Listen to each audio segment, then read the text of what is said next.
আমার কবিতার নাম পল্লীর স্মৃতি, কবি সুবলচন্দ্র বিশ্বাস।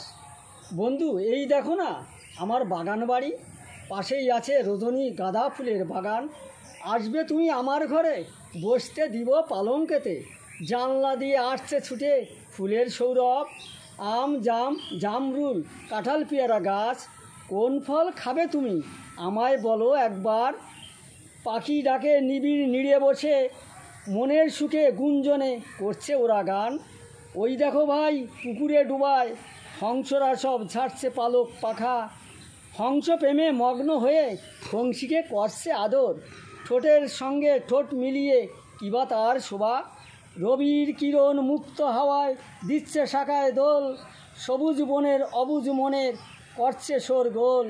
সবাই মিলে আয়রে তোরা দেখতে সবুজ গাছের বন, অহরহ দিবানিশি আনন্দতে করছে ওরা নাচ। ভাবছে বসে ভাবুক কবি, লিখছে কবিতা, জীবনের মাঝে জড়িয়ে আছে পল্লীর স্মৃতির মায়া। সে যে উদার মনের মানুষ, মাঝে আবেগ ভরা তার মন।